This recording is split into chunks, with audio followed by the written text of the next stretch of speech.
አበነ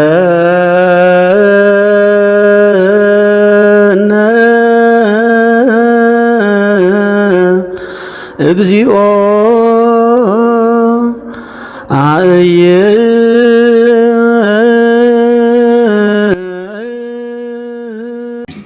በስመ አብ ወወልድ ወመንፈስ ቅዱስ አሐዱ አምላክ አሜን።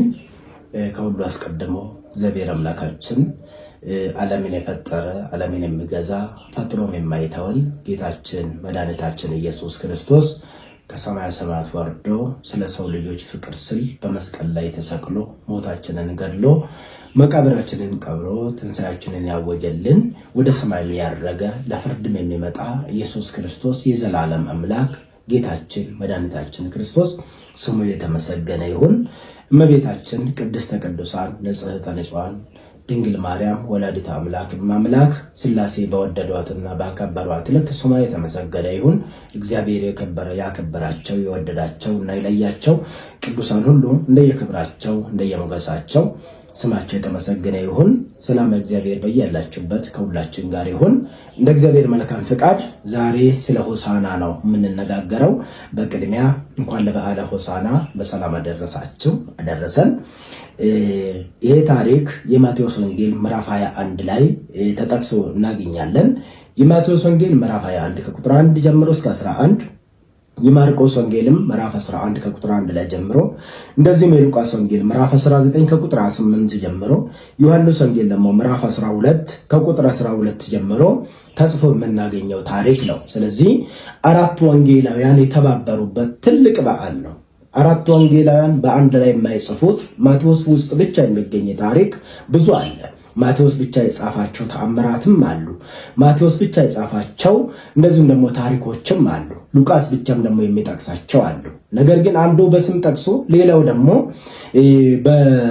ያለ ስም የሚጠቅሳቸውም አሉ። ነገር ግን በዚህ ታሪክ ውስጥ ለየት የሚያደርገው አራቱ ወንጌላውያን ስለ በዓለ ሆሳዕና በአንድነት የተባበሩበት ታላቅ በዓል ነው። ስለዚህ ይህ በዓል ለሁላችን በእውነት እጅግ ደስ የሚያሰኝና የደስታና የሰላም ምልክት የሆነው ይህ በዓል ለሁላችንም ልዩ በዓል ነው። የማቴዎስ ወንጌል ምዕራፍ 21 ከቁጥር 1 ላይ እንዲህ ነው የሚለው፣ ጌታችን ኢየሱስ ክርስቶስ ወደ ኢየሩሳሌም ቀርቦ ወደ ደብረ ዘይት ወደ ቤተ ፋጌ በደረሰ ጊዜ ከደቀ መዛሙርቱ ሁለቱን ላከ፣ እንዲህም አላቸው፣ ፈታችሁ ወደ አለው መንደር ከፊታችሁ ወዳለው መንደር ሄዳችሁ ፈታችሁ አምጡልኝ ይላል እና የትምህርታችን ርዕስ የምናደርገው ለመረዳት ያመቸን ዘንድ በአጭሩ ለመገንዘብ ያመቸን ዘንድ የማቴዎስ ወንጌል ምዕራፍ 21 ላይ ከቁጥር 2 ላይ ያለውን ኃይለ ቃል ፈታችሁ አምጡልኝ የሚል ነው።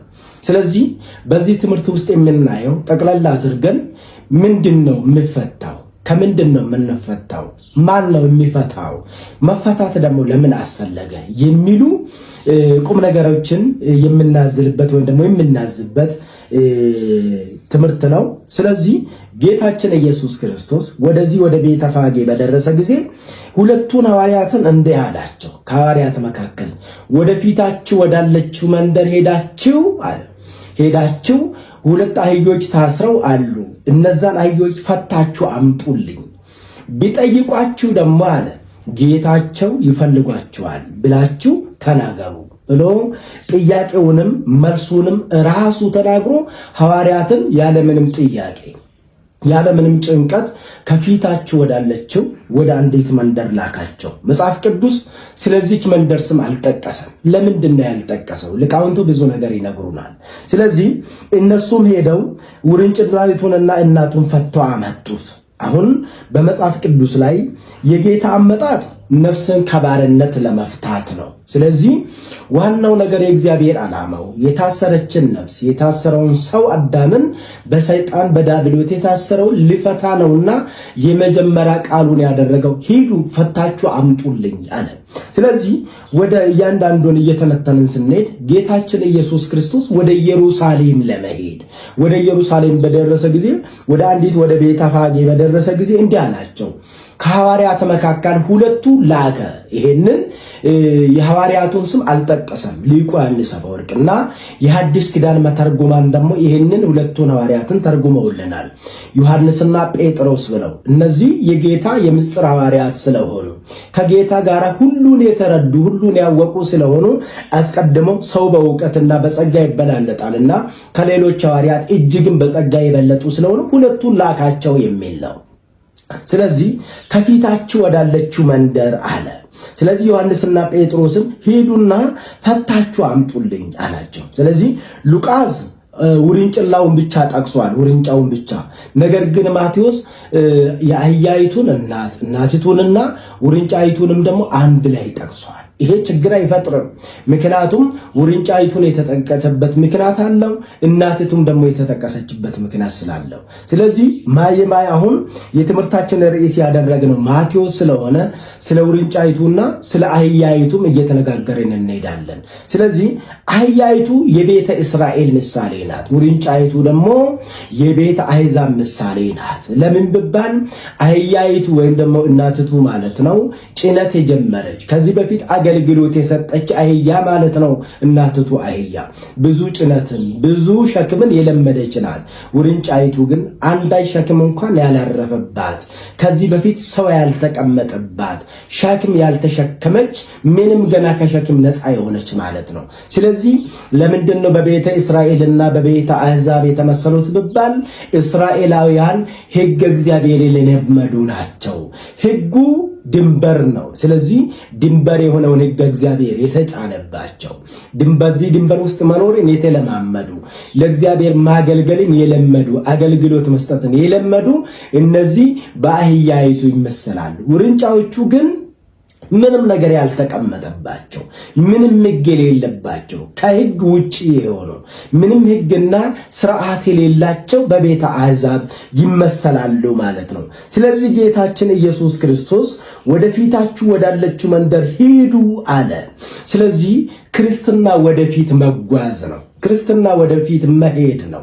ሐዋርያትን ሂዱ ወደፊታችሁ ወዳለችው መንደር አለ። ወደ ኋላ እንዳትመለሱ፣ ወደ መጀመሪያ ግብራችሁ እንዳትመለሱ ለማለት ነው። ስለዚህ ሁልጊዜ ከሐዋርያት ጋር ወደፊት ነው መሄድ የሚጠበቅብን። ክርስትና ወደፊት መጓዝ ነው፣ ወደፊት መሄድ ነው፣ ወደፊት መገስገስ ነው እንጂ ወደ ኋላ መመለስ አይደለም። ወደ ኋላ ማየት ማለት ልክ እንደ ሎጥ ሚስት የጨው ሐውልት ሆኖ እንደመቅረት ለዛ የሚያዳርግ ነውና ስለዚህ ወደ ኋላ አትመለሱ፣ ወደ መጀመሪያ ግብራችሁ። አሳ እንጠምዳለን አትበሉ፣ ትዳር እንመሰርታለን አትበሉ፣ ጎጆ እንቀልሳለን አትበሉ፣ ነግሰን እንከብራለን አትበሉ። ነገር ግን ወደፊታችሁ ወዳለችው መንደር ሂዱ አላቸው። ከፊታችን የምንጠብቃት ተስፋ የምናደርጋት መንደር አለች። ያችውም አንድም ወንጌል ናት፣ አንድም መንግስተ ሰማይ ናት። ስለዚህ ተስፋ የምናደርገው ልንወርሳት የምንሄደው መንግስተ ሰማይ ስለሆነ ወደ መንግስተ ሰማይ ወደፊት ገስግሱ እንጂ ወደ ኋላ አትመለሱ አለ። የሚገርም ነው። መጽሐፍ ቅዱስ የዚህችን መንደር ስም አልጠራም፣ ስሟን አልጠቀሰም። ስለዚህ በምድር ላይ ብዙ ስማቸው ያልተጠቀሰ ሲመጥር ያልሆኑ ነገር ግን እግዚአብሔር የጎበኛቸው ሀገሮች አሉ። ዛሬም ለምንድን ነው ሐዋርያትን ወደዚህ ስም ወደሌላት ስሟ ወደማይጠቀስ ወደማትታወቅ ወደፊታችሁ መንደር ሂዱ አለ። ያቺ መንደር የኛ የክርስቲያኖች ልቡና የክርስቲያኖች ሕይወት ናት። ሐዋርያት ማለት ደግሞ የካህናት ምሳሌ ናቸው። ዛሬ ካህናት ሁልጊዜ ስመጥር ወደ ሆኑት ወደ ሀብታሞች ቤት ብቻ አትሄዱ፣ ወደ ከበሩት ወደ ሀብታሞች ብቻ አትሄዱ። ምክንያቱም ወደ ሀብታሞችማ ብትሄዱ ምን ዋጋ አለው? ነገር ግን የማይታሰቡትን አስቧቸው፣ የወደቁትን አስቧቸው፣ የተረሱትን አስቧቸው፣ ሂዱ እነሱን ፍቷቸው ለማለት ሐዋርያትን አስቀድሞ እሱ አብነት ሆኖ ሂዱ ወደፊት አላቸው። ስለዚህ ብዙም ስማቸው አልተጠቀሰም። ዛሬም በመጽሐፍ ቅዱስ ላይ ብዙም እንደው ታሪክ ያልሰሩ ነገር ግን በእግዚአብሔር ዘንድ እንኳን የተናቁ በሕዝብ ዘንድ እንኳን የተናቁ ብዙ ከተሞችና ብዙ ሰዎች ታስበዋል። ስለ ሳምራዊቷ ሴት ስናስብ በአይሁድ ዘንድ የተናቁ፣ በአይሁድ ዘንድ የተጠሉ፣ በአይሁድ ዘንድ እንደተጣሉ የሆኑ ነገር ግን ጌታችን ኢየሱስ ክርስቶስ ሄዶ ወንጌልን ሰበከላት። ይሄ ብቻ አይደለም። አሁንም የክርስቶስ አምላካችን የተወለደው በገሊላ መንደር ነው። ገሊላ ማለት በዓለም አቀፍ ደረጃ በተለይም ደግሞ በአይሁዳውያን ዘንድ እጅግ የተናቀች ሀገር ነበረች። እንደው ምን ብለውታል? ክርስቶስን ሲዘብቱበት እንደው ከገሊላ መልካም ሰው ከናዝሬት መልካም ሰው ይወጣልን አሉት። ነገር ግን እነሱ ባያውቁት እንጂ እነ ሆሴ እነ ኤልያስ የተወለዱባት ሀገር ገሊላ ናት። ስለዚህ ክርስቶስ ሰው በሆነ ጊዜ መጀመሪያ የተናቁትን በጠና የተጠሉትን እየወደዳቸው እያቀረባቸው መጣ። ብስወለዱ እንኳን ሰብአ ሰገል በኮከብ እየተመሩ ወርቅ ዕጣንና ከርቤን ሊገብሩለት እነሆ የተወለደው ንጉሥ ወዴት አለ? ልንሰግድለት መጣን እያሉ እየጠየቁ መጥተዋል። ለምንድን ነው ጌታችን ክርስቶስ ያመኑት እያሉ ያላመኑትን ሰብአ ሰገልን የጠራቸው ቢባል ልክ በዚህ ዓለም ላይ በሆስፒታል ስንሄድ በጠና የታመመው መጀመሪያ ያለ ወረፋ ኢመርጀንሲ እንደሚገባ ክርስቶስ አምላካችንም ከአምልኮቱ የራቁትን ከቸርነቱ የራቁትን እሱን ከማወቅ የራቁትን እነ ሰብአ ሰገልን አስቀድሞ ፈወሳቸው። አስቀድሞ እነሱን ጠራቸው። ዛሬም እንግዲህ ይቺ መንደር እግዚአብሔር አምላካችን ጎበኛት። እግዚአብሔር አምላካችን የሁላችንም ቤት ይጎብኝልን። ስለዚህ ይቺ መንደር ጎበኛት፣ ወደዛ ሂዱ አላቸው። ስለዚህ የታሰረች አህያ አለች፣ ሄዳችሁ ፈታችሁ አምጡልኝ። አያችሁ፣ አሁን መፍታት የሐዋርያ ስልጣን ነው። አዛዡ ግን ማን ነው? እግዚአብሔር ነው። ፍቱና አምጡልኝ ያለው እሱ ነው። ፈተው የሚያመጡት ደግሞ ሐዋርያት ናቸው። ከዛ ቢጠይቋችሁ አለ ደግሞ ቢጠይቋችሁ ማን ነው ጠያቂ? ማን ነው የሚጠይቀው? አትፍቱ የሚላቸው ማን ነው? ነገር ግን ጠያቂዎቹም አልተጠቀሱም በዚህ መጽሐፍ ላይ። ነገር ግን የጠየቁትም ደግሞ የለም። አምላካቸው ጌታቸው ይፈልጓቸዋል ባሏቸው አለ። ምክንያቱም የጌታ ንብረቶች የጌታ ሀብቶች ናቸውና። ስለዚህ መተርጉማን ይሄንን ምን ብለዋል? እነዚህ አህዮች የተሰረቁ ነበሩ ይላሉ መተርጉማን፣ የአዲስ ኪዳን መተርጉማን። የተሰረቁ አህዮች ነበሩ፣ ባለቤት የላቸውም። ስለዚህ የተሰረቁት አህዮች ናቸውና ባለቤት የላቸውም። ሌቦች እንኳን መጥተው ቢጠይቋችሁ ሌቦች ናቸውና የነሱ አይደለምና፣ አህዮቹ ተሰርቀው ነው እንጂ የነሱ አይደለችምና ጌታቸው ይፈልጓቸዋል። ባለ ሀብት አሁን ባለቤቱ መጥቷል። ባለሀብቱ መጥቷል፣ ባለንብረቱ መጥቷል፣ እሱ ይፈልጋቸዋል ብላችሁ መልስ ስጡ አላቸው። ስለዚህ አሁን ሌባ የተባለው ዲያብሎስ ነው። እኛን ሰረቀን፣ ከገነት ሰርቆ አወጣን፣ ህሊናችን ከእግዚአብሔር ነጥሎ ወሰደን፣ አምልኮተ እግዚአብሔርን እንድንተው አደረገን። አትብሉ የተባለውን የእግዚአብሔርን ፍቅር የእግዚአብሔርን ሕግ እንድንሽር አደረገን። ለእግዚአብሔር ቃል ሳይሆን ለሱ ቃል እንድንገዛ አደረገን። ያልፈጠረውን ፈጠርኳችሁ አለን፣ የማይገባውን ስገዱልን አለን። እሱ እኮ ነው ሌባ። ስለዚህ ዲያብሎስ ሌባ ነውና እሱ የሰረቃቸው አህዮችን ክርስቶስ ሂዱና ፈታችሁ አምጡልኝ። ከማን? ከዲያብሎስ ከሌባ ፈታችሁ አምጡልኝ አለ። ስለዚህ ሌባ የተባለው ሌላም ኃጢአት ነው። ስለዚህ ኃጢአት ማለት ጽድቅን የሚሰርቅ ነው፣ እውነትን የሚሰርቅ ነው፣ መዳንን የሚሰርቅ ነው። ስለዚህ ከዚህ እንዲህ የተሰረቁ ማንነት አለንና ስለዚህ ከዚህ እየፈታችሁ አምጡልን። ስለዚህ ጥያቄው ሳይኖር ራሱ ጠይቁ። ጠያቂው ዲያብሎስ አለ ባይናገራቸውም፣ ነገር ግን እናንተ መልስ ሊኖራቸው ይገባልና ጌታ ይፈልጋችኋል በሏቸው። ስለዚህ አህያይቱ የቤተ እስራኤልና የውርንጫይቱ ደግሞ የቤተ አሕዛብ ናት ብለናል። ስለዚህ ዲያብሎስ ሁለቱንም ከሕጉ በታች አድርጓቸው ነበርና ሕግ እንኳን ቢያከብሩ ሲኦል ከማስገባት ማንም አልከለከላቸው። ስለዚህ ዲያብሎስ ለ5500 ዘመን ነፍሳችንን በሲኦል ስጋችንን በመቃብር ሰርቆ ያስቀምጥ ነበር። ጌታችን ኢየሱስ ክርስቶስ እሱ ዓለምን የሚፈታ ዓለምን ሁሉ የሚያድን የዓለም መድኃኒት ኢየሱስ ክርስቶስ በመጣ ጊዜ ግን ከዚህ ሁሉ እስራት የሚፈታን እሱ ነውና ጊዜው እንደደረሰ አውቆ ፈታችሁ አምጡልን አለ። ትንቢተ ኢሳይያስ ምዕራፍ 61 ቁጥር 1 ላይ የታሰሩትን ይፈታ ዘንድ ከአባቴ ዘንድ ተልኬአለሁ አለ። የታሰሩትን ይፈታ ዘንድ። ስለዚህ ዓላማው ራሱ ሰው የመሆኑ ምስጢር ራሱ የታሰሩትን ይፈታ ዘንድ ነው። ስለዚህ የታሰሩት የሚፈቱበት ለ5500 ዘመን በሲኦል ተግዘው በእግረ ዲያብሎስ ተጠቅጥቀው የነበሩ ነፍሳት ጌታችን ክርስቶስ በመስቀል ላይ በተሰቀለ ጊዜ መቃብራት ተከፈቱ።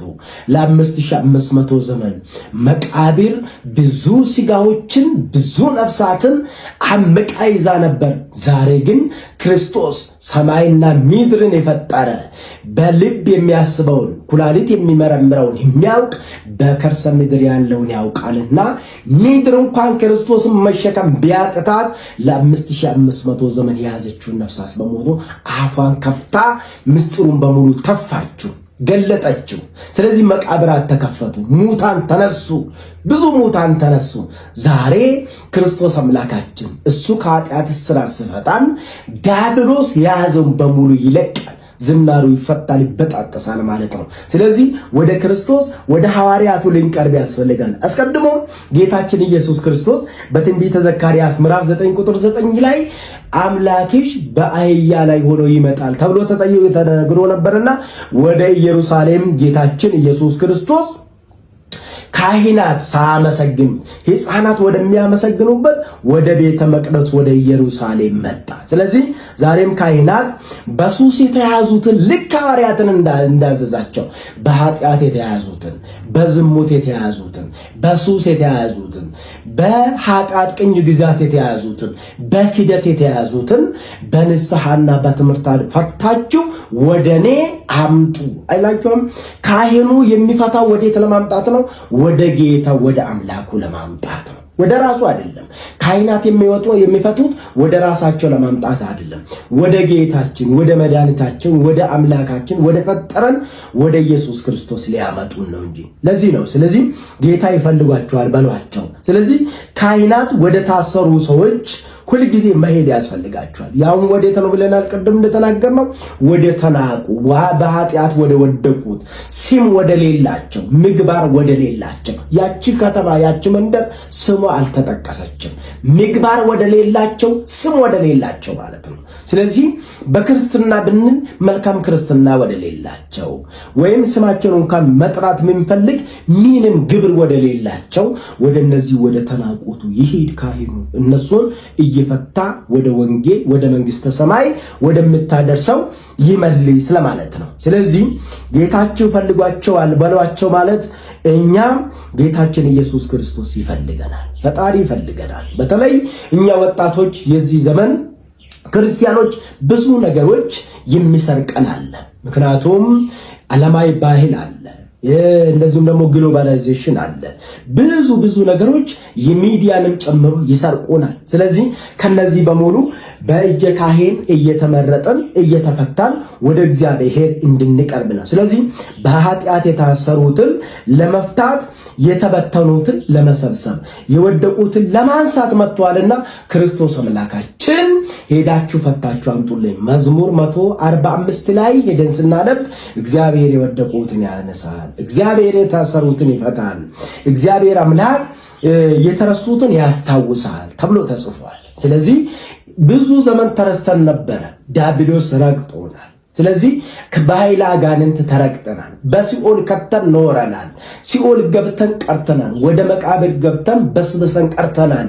ነገር ግን ከዚህ ሁሉ ክርስቶስ ዛሬ አስታውሶን ከዛ ሊፈታን መጣ። ጊዜው በደረሰ ጊዜ፣ ዘመኑ በደረሰ ጊዜ የማርያም ልጅ የቅድስት ድንግል ማርያም ልጅ ኢየሱስ ክርስቶስ ስግው ቃል እሱ እኛን ለማዳን መጣ፣ ሊፈታን መጣ። ስለዚህ ከኃጢአት እስራት ሊፈታን መጣ። ስለዚህ አሁንም መዝሙር 145 ላይ እንደተናገረው እሱ የተረሱትን በሙሉ ያስታውስ ዘንድ ገንዘቡ ነውና ወደ ተረሳችሁ ወደ ከተማይቱ ሂዱ አላቸው። አሁንም የታሰሩትን መፍታት ማለት የማይበሉ አህዮችን መርጦ ነው። የሚገርመው ነገር ጌታችን እግዚአብሔር እዚህ ላይ የምንገነዘበው ድንቅ ነገር ምንድነው? ከሌሎቹ ለምንድነው አህዮችን የመረጠው? አህዮች ማለት እኮ ለቤተ ክርስቲያን መባ እንኳን የማይሆኑ ለመስዋዕት እንኳን የማይቀርቡ እንደ መብል እንኳን የማይበሉ ናቸው። በኦሪት ዘሌዋውያን ምዕራፍ 11 ላይ እንደተጠቀሰው የማመሰኳና እግራቸው ድፍን የሆኑት እንደማይበሉ ተጠቅሷል። ስለዚህ ከሌሎች በተለየ አህያ አትበላም፣ ለመስዋዕትም አትሆንም። ስለዚህ ጌታችን ኢየሱስ ክርስቶስ የማትበላዋን አህያ የተናቀችዋን አህያ ተጠቅመውባት ገርፈዋት ዘልፈዋት ከዛ በኋላ ስትሞት የጅብ እራት ወደምትሆን ወደ አህያይቱ ሄዳችሁ አለ። ስለዚህ ለምንድን ነው ይህንን የጀመረው ኢየሱስ ክርስቶስ? ለምን ይህንን አደረገ ቢባል እግዚአብሔር የመጣው መስዋዕት የሚሆን ምግባር የሌለንን ቅድስና የሌለንን ለመስዋዕት የሚያበቃን ለክርስቶስ ልጅነት የሚያበቃንን ነገር ወዳጣን ወደኛ። ስለዚህ አሁን አህያይቱ የኛ ምሳሌ ናት ማለት ነው። የኛ ምሳሌ ናት አህያይቱ። ስለዚህ መተርጉማኑ ምን ብለዋል? አህያይቱ የኦሪት ምሳሌ ናት፣ ውርንጫይቱ ደግሞ የሐዲስ ኪዳን ምሳሌ ናት። ስለዚህ ጌታችን ኢየሱስ ክርስቶስ ግን በሁለቱም ላይ ተቀምጦ ወደ ቤተ መቅደስ ሄደ። አሁን ታዲያ ምን ማለት ነው?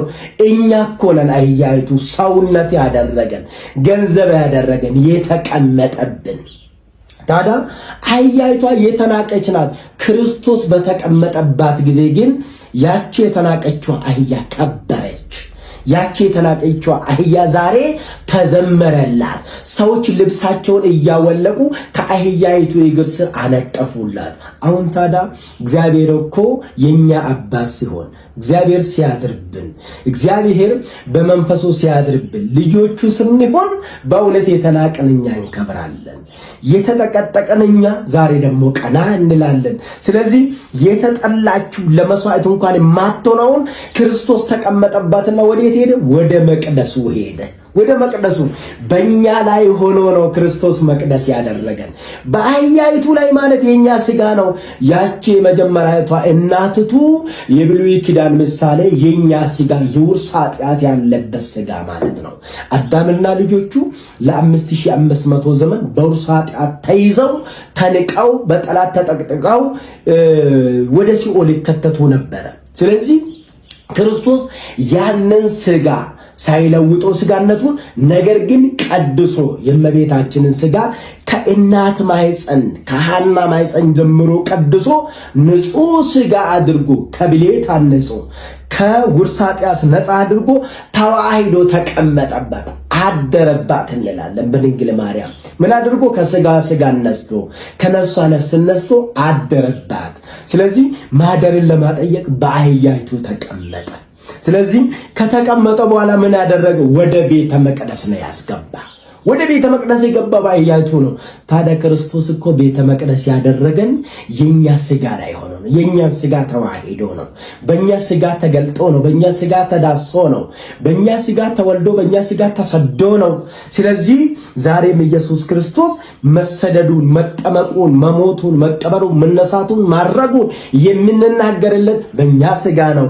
ታዲያ በዚህች ዕለት እሱ ወደ ኢየሩሳሌም በመጣ ጊዜ አዋቂዎቹ ዝም አሉ። የማያውቁት ድንጋይና ሕፃናት ግን እግዚአብሔርን ድምፃቸውን ከፍ አድርገው አመሰገኑት ይለናል መጽሐፍ ቅዱስ። በእውነትም ይሄ በጣም ድንቅ ነገር ነው። ምክንያቱም ይህች ዕለት ለየት የሚያደርጋት የሆሳዕና ዕለት ምንድን ነው? የመጀመሪያው የታሰሩት የተፈቱበት ዕለት ነው። ስለዚህ ሁላችንም ከኃጢአት እስራት የተፈታንበት፣ ከበደለ ኦሪት የተፈታንበት፣ ከውርስ ኃጢአት የተፈታንበት ስለሆነ ይህችን ዕለት መታሰቢያ በማድረግ ዛሬ በሆሳዕና ዕለት አባቶቻችን በዓለም ሁሉ ባለችው በኢትዮጵያ ኦርቶዶክስ ተዋሕዶ ቤተክርስቲያን ስርዓተ ፍትሐትን ትፈጽማለች። ስርዓተ ፍትሐትን ምክንያቱም የኛ ስጋ ከብሯልና አህያይቱ እንደከበረች በዚህ ጊዜ ወደ ቤተ መቅደስ ሲገባ እነ ሐና እነ ቀያፋ ዝም አሉ። ካህናቱ የብሉይ ኪዳን ካህናቱ ዝም አሉ። ነገር ግን እግዚአብሔር አምላክ በቤተ መቅደሱ ደጅ ላይ የተነጠፉ ብዙ ዘመን የተቀመጡ ድንጋዮችን አናገራቸው። በዚህ ጊዜ ሆሳዕና በአርያም እያሉ ድንጋዮቹ ክርስቶስን ያመሰገኑበት ዕለት ነው። አሁንም ይናገራሉ የማይባሉ አንደበቶች ሕፃናት እግዚአብሔርን ያገለገሉበት ዕለት ነው። ስለዚህ ለየት የሚያደርጉት የታሰሩት የተፈቱበት ዕለት ስለሆነ ነው። ምስጢሩ ምንድን ነው ካልን በኃጢአት ታስረን በሲኦል ተግዘን ስንኖር የነበርነው ዛሬ በክርስቶስ ነፃ ማውጣታችንን የምናበስርበት ነው። ቤተ መቅደሱ የመንግስተ ሰማይ ምሳሌ ነው። አህያይቱን እንደተቀመጠባት ምን አደረገ? ወደ ቤተ መቅደስ ገባባት ከና አህያው። ታዲያ ክርስቶስ ዛሬ የኛን ስጋ እንደተዋሃደ ምን አደረገ? በአባቱ ቀኝ አስቀመጠው። ስለዚህ ምስጢረ ተዋሂዶ ምስጢረ ስጋይ ለማስታወስ ያክል አምላክ ሰው ሆነ፣ ሰው አምላክ ሆነ እንላለን። ክርስቶስ በእመቤታችን ማህፀን ይኩነኒ ባለች ጊዜ በማህፀኗ እንዳደረ አሁንም መዝሙር 109 ቁጥር 1 ላይ ጌታዬ ጌታዬና በቀኝ ተቀመጥ እንዳለው የኛ ስጋ በአብ ቀኝ ተቀመጠ። የኛ ስጋ ከበረ። ለዚህ ነው በተዋሂዶ ከበረ ብለን የምናምን። ስለዚህ ዛሬ የከበርንበት ዕለት ነው። መንግስተ ሰማይ ደጅ የተከፈተልን ዕለት ስለሆነ ልዩ ዕለት ነው። እስከ ዛሬ ድረስ በእውነት ያልተደረገው ተደርጎልናል። ስለዚህ ወደ ክብሩ ወደ መንግስቱ ይዞን የገባበት ዕለት ስለሆነ የደስታ ዕለት ነው። ስለዚህ ወደ መንግስቱ ነው ይዞን የገባው። መቅደሱ የመንግስተ ሰማይ ምሳሌ፣ መቅደሱ የገነት ምሳሌ። ስለዚህ አሁንም ያው እየተደነቁ ሌሎቹ ዝም ባሉ ጊዜ ሕፃናቱ ያመሰገኑበት ዕለት ነው። ስለዚህ መናገር የማይችሉ ሕፃናት ተናገረው፣ መናገር የማይችሉ ድንጋዮች ተናገረው፣ መናገር የሚችሉት እነ ሐና እነ ቀያፋ ግን ዝም ያሉበት ነው። ስለዚህ ክርስቶስ ወደዛ በገባ ጊዜ እነ ሐና ዝም በሉ ብሎ ህዝቡን ዝም አሰኟቸው። ነገር ግን ክርስቶስ እንዲህ አለ፣ እነዚህ እንኳን ዝም ብሉ፣ እነዚህ ድንጋዮች ህዝቡ እንኳን ዝም ብል ድንጋዮቹና ሕፃናቱ ያመሰግኑኛል አለ። የሉቃስ ወንጌል ምዕራፍ 19 ላይ እንደተጠቀሰው አሁንም አስቀድሞ በመዝሙረ ዳዊት ትንቢት ተነግሮ ነበር። እግዚአብሔር መዝሙር 118 ቁጥር 25 ላይ ከሕፃናት አፍ ምስጋናን ለራሱ አዘጋጀ ይለናልና ስለዚህ የቢታንያ ድንጋዮች ያመሰገኑበት ነው። ሆሳዕና በአርያም ብሎ በዕብራይስጥ ሆሳዕና ማለት አሁን አድን ማለት ነው። ስለዚህ መዳንን የናፈቀ ትውልድ፣ መዳንን የናፈቁ ህዝቦች ለ5500 ድነት አልነበረምና ዛሬ ግን እባክህ ድነት ናፍቆናልና አድነን ብለው ክርስቶስን የተማጸኑበት ዕለት ነው። ሌላ ከማይጠቡ ህፃናት አፍ ምስጋናን አዘጋጀ እንዳለው አሁን በዚህ ቀን ማን የማይናገር አለ? ለ55 ቀናት ዝም የሚሉ ከበሮቹ እንኳን ዛሬ ወጥተው የእግዚአብሔርን ቸርነትና ምስጋና እናገራሉ። ጸናጽል፣ ከበሮ፣ መቆማ ዝም ብሎ ነበር በእኛ ቤተ መቅደስ። ዛሬ ግን መዘምራኑ በመቆምና በከበሮ በጸናጽል እግዚአብሔርን ያገለግሉበታል። ምክንያቱም ዝም የሚል ፍጥረት መኖር የለበትም ዛሬ ለምስጋና። ምክንያቱም የታሰረ ሁሉ የተፈታበት ነው። ያንን መነሻ በማድረግ ዛሬ የዘንባባ ዝንጣፊን የደስታ ምሳሌ የሆነውን አስቀድሞ አብርሃም የሚጠቀምበትም አሁን ደግሞ በምጽአትም ጊዜ አሁንም ከክርስቶስ ፊት ከመሰዊያው በታች ዘንባባን ይዘው እንደሚያገለግሉት ሕፃናት በእውነት ኢየሱስ ክርስቶስ ዛሬ በዘንባባ የተመሰገነበት ዕለት ነው። ያቺ ዘንባባ የልምላሜ ምሳሌ ናት። ስለዚህ ሕፃናትም ሆሳዕና በአርያም እያሉ ያመሰገኑበት ዕለት ነው።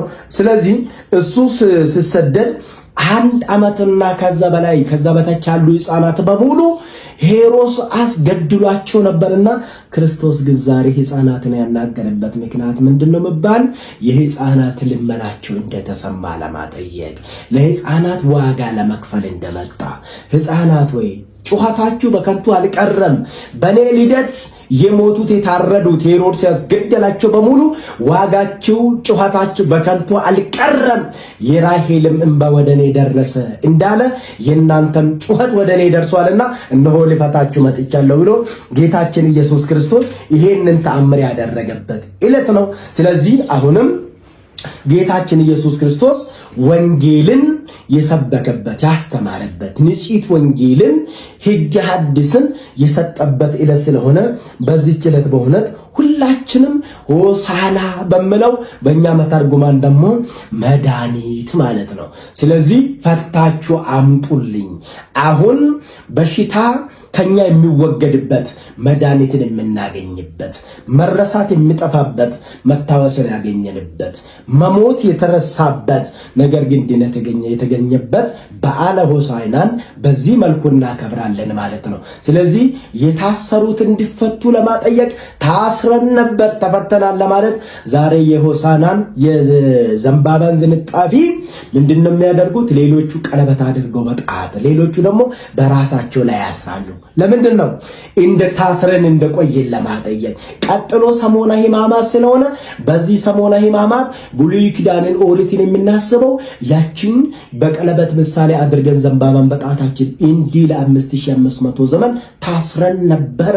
ነገር ግን ስርዓተ ፍትሐት ከተደረገ በኋላ እኛ ሁላችን ልጆች ሆነን ተፈተናል ለማለት እነ ሐና እነ ቀያፋ ትላልቆቹ ዝም ሲሉ፣ ዛሬ ግን በእነሱ ምትክ ሐዋርያትን የአዲስ ኪዳን ካህናትን ኢየሱስ ክርስቶስ ለዝማሬ አዘጋጅቷልና፣ ስለዚህ ሆሳዕና ማለት የታሰሩት የተፈቱበት፣ ዝም ያሉት የተናገሩበት፣ የተረሱት የታወሱበት፣ የወደቁት የተነሱበት ድንቅ በዓላችን ነውና እንኳን አደረሳችሁ። እግዚአብሔር አምላካችን በረድኤቱና በቸርነቱ ከኃጢአታችን ንጹሕ አድርጎን ንስሐ ገብተን በካህኑ ዘንድ ሄደን በደላችንን ተናዘን ሁላችንም ከበደል ነጽተን ከኃጢአት ድነን የኢየሱስ ክርስቶስን መንግሥት እንወርስ ዘንድ የእርሱ መልካም ፍቃድ ይሆንልን። ወስብሐት ለእግዚአብሔር።